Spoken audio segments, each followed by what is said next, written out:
Ayan, magandang araw po sa inyo lahat mga kababayan. Gusto niyo po bang malaman kung magkano na ang inabot ng mga sponsorship na ating natanggap para sa ating shelter project?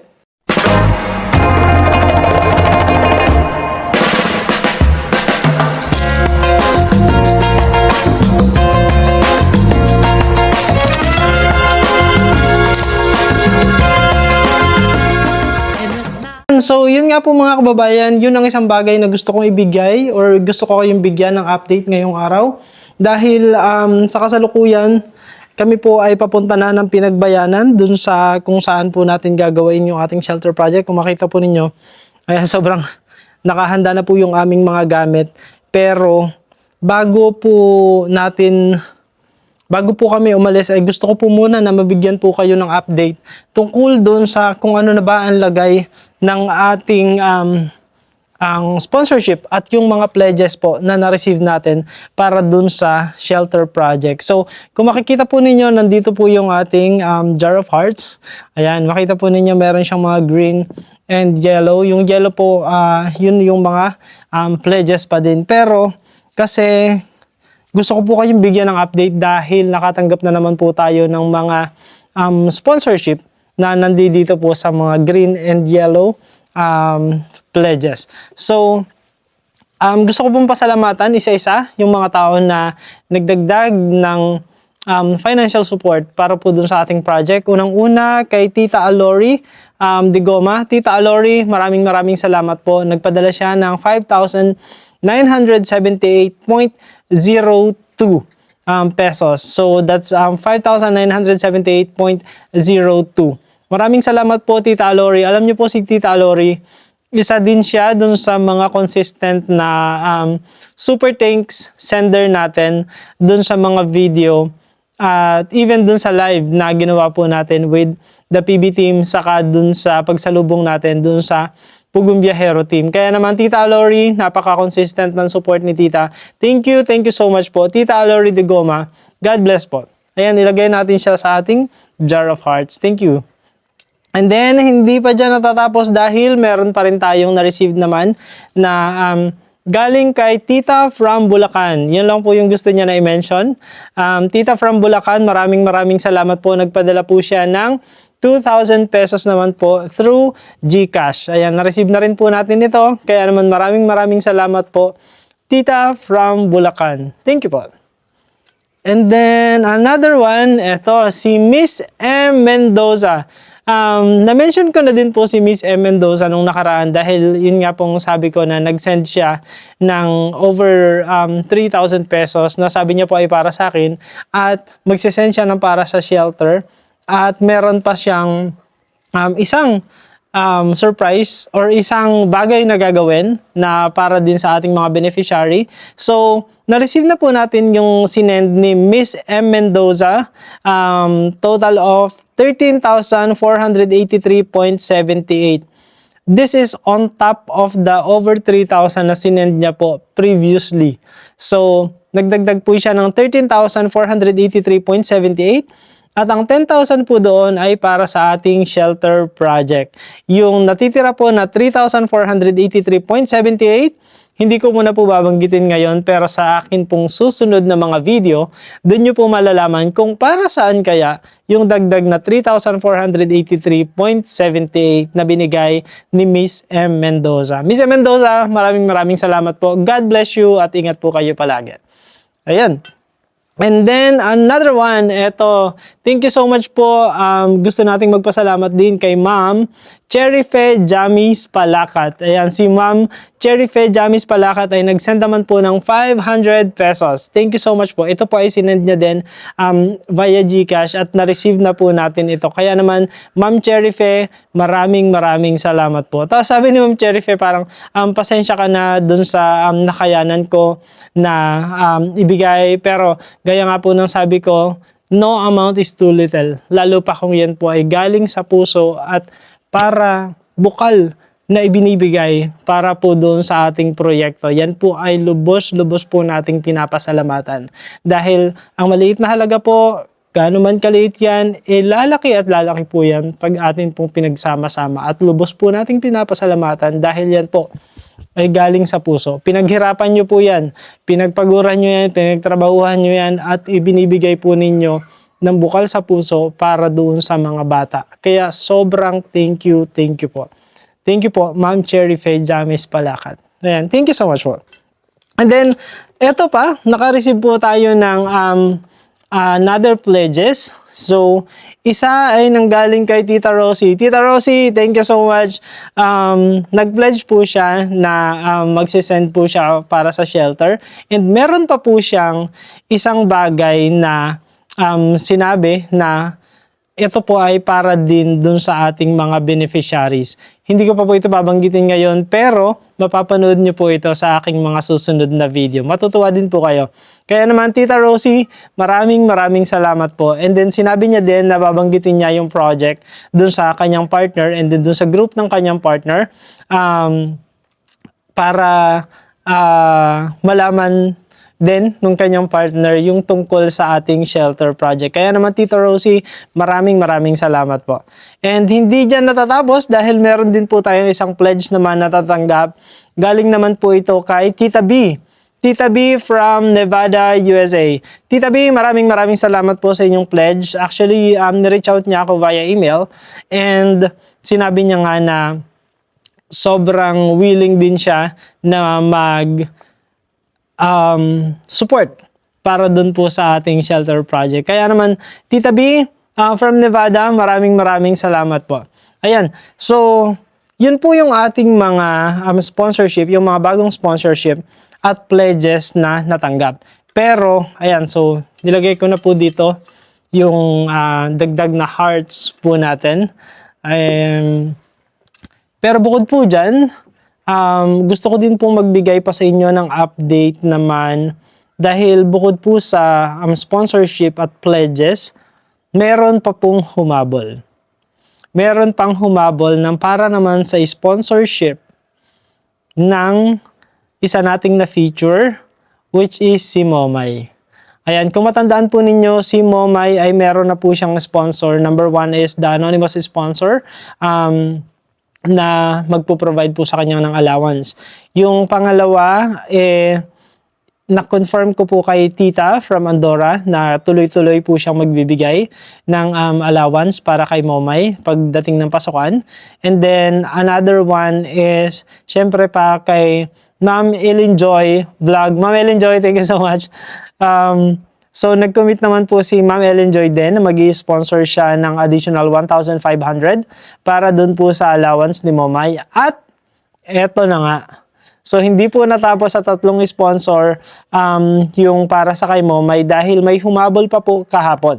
So, may humabol pa po kahapon na nag-commit din na siya naman po ay magbibigay ng 1,000 monthly allowance for Momay simula po sa June, which is yun po yung pasukan. And siya po ay si Ma'am Taiwan Girl.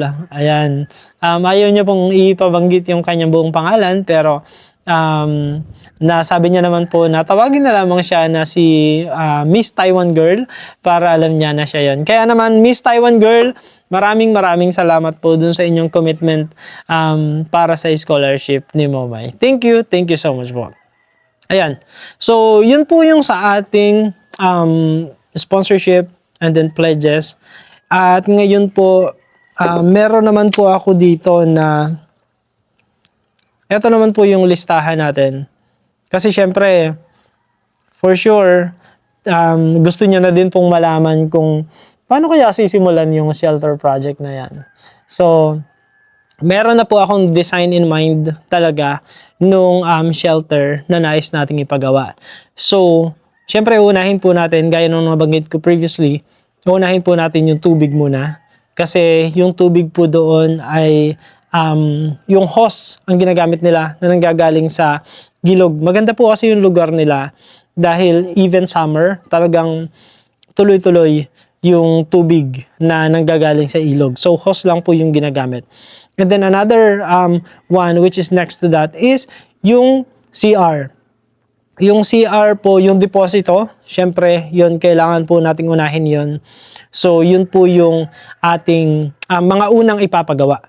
So, pagpunta po namin ng Pinagbayanan ngayon, actually, hindi po kami nakatawid kahapon kasi nga medyo may kalakasan ng umaga. Tapos, yung bangkero na kasama natin na si Dabo, hindi pa niya na tapos yung pagkakabit ng makina nung hapon. Kaya naman ngayon po kami gumayak ngayong araw na ito. Po kami matutuloy sa pagpunta doon. And fortunately enough, kalma naman po ngayon. Ay, pakita ko po sa inyo yung view.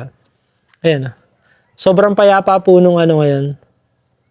Sobrang payapa naman noong dagat.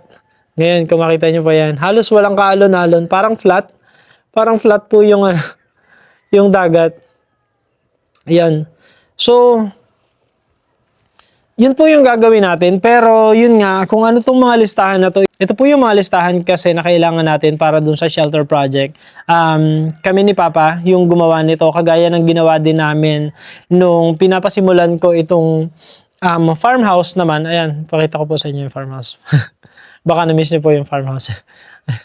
Ayan. So, gaya po ng ginawa din namin ni Papa, nung sinisimula namin itong farmhouse, talagang very pareho kami, hands-on talaga kami dun sa pagpapagawa ng farmhouse. So, similarly, magiging hands-on din po kami para naman dun sa shelter project. Kasi talagang pag kami ni Papa yung nag-uusap, detailed yan, kung ano yung mga kailangan, kung ano yung mga dapat pag-isipan, kung yung idea ko ba ay tama or naaayon dun sa kung paano gagawin yung bahay. So, yung mga ganung bagay po talaga ang pinag-uusapan namin. Kasi alam ko naman po na I don't always have the best idea. Siguro that's one thing na masasabi ko po is I always know how to listen. Nakikinig po talaga ako dun sa mga opinions and dun sa mga ideas nung mga tao na nakapaligid sa akin. Kasi nga, hindi naman po palaging ako yung may best idea.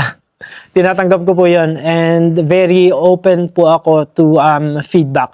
So, dito sa project na ito po natin, kaya ko po sinasabi sa inyo itong mga ganitong bagay, para din po alam ninyo, kasi baka yung iba po ay merong better idea ng kung ano ba yung dapat gawin o kaya baka meron po silang opinion dun sa mga proposal natin. So, let's collaborate para nang sa ganun ay maging mas maganda po yung kakalabasan ng ating proyekto. So, sa kasalukuyan, base po dun sa initial plan na meron na nagawa natin, yung structure po is a 12 by 8 structure. So, kung susukatin po natin yung 12 by 8, mula po dito sa kulay white ng farmhouse,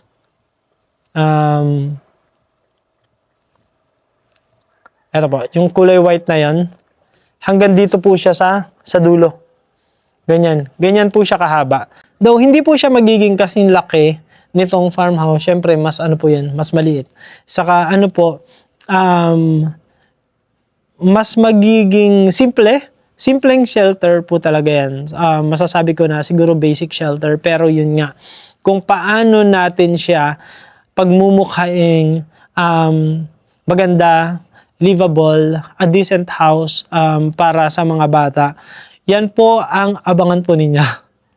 Excited na po ako kasi nag-brainstorm na din po kami kung paano natin mapapagkasya yung posible ma-receive natin na budget para po dun sa farmhouse. Kung paano kahit sa mga simpleng materyales ay mapapagmukha natin siya na maganda. Kahit hindi ganun kalaki man yung budget na matatanggap natin sa kabuuan, magiging livable at decenteng tahanan na naman po siya para dun sa mga estudyante. So, yun po yung goal natin. And, eto pa, meron pa po akong isang, may naisip na po akong pangalan para dun sa lugar na yon. Pero, siguro i-share ko na lang po sa inyo sa mga susunod na araw kung ano yung pangalan. Pero, baka may naisip po kayo. na pwedeng ipangalan natin dun sa shelter.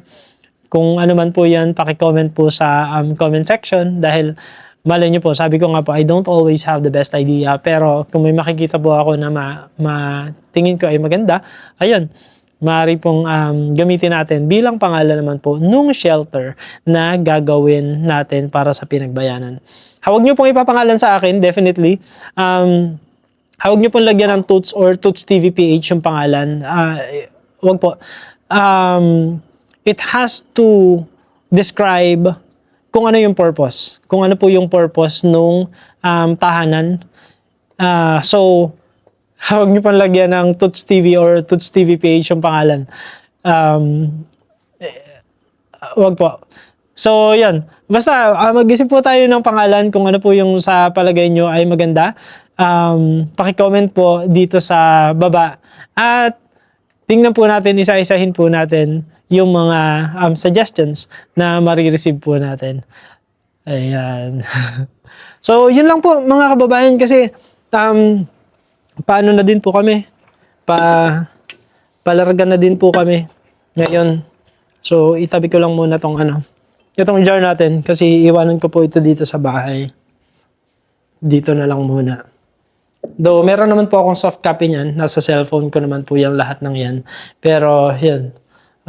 Nagsasarado lang muna po ako ng bahay kasi wala pong maiiwan dito.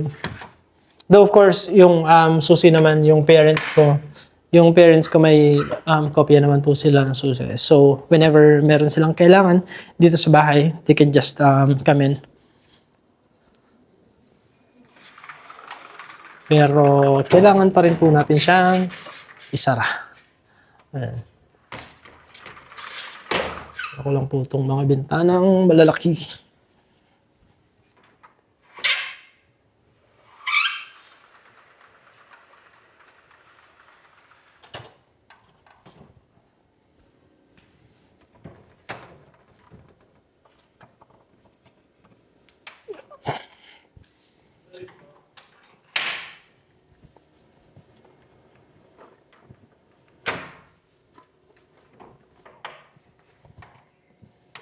Parang ayun. Ayan. So, nakapagsarado na po tayo.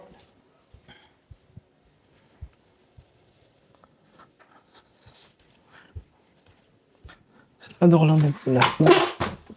Punta na.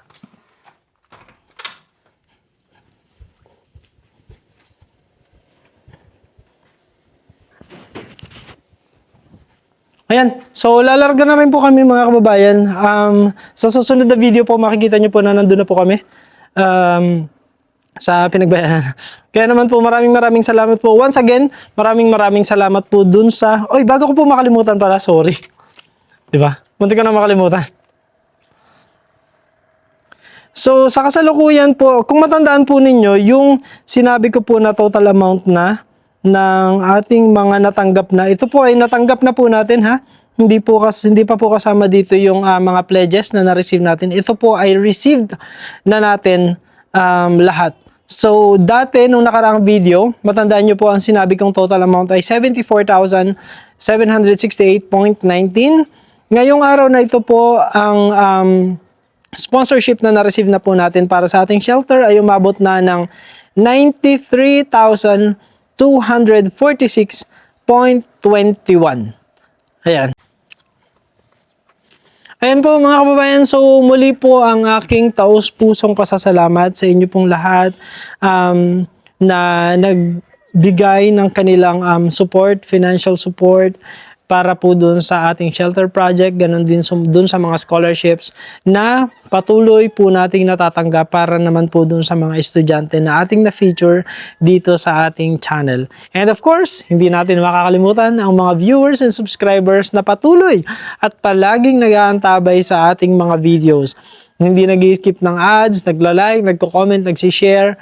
Maraming salamat po. Kayo po ay kabahagi ng proyektong ito. Kaya maraming salamat po. Walang hanggang pasasalamat po sa inyong lahat. At muli, kung nasa saang panig man po kayo ng mundo, magandang umaga, magandang tanghali, magandang gabi.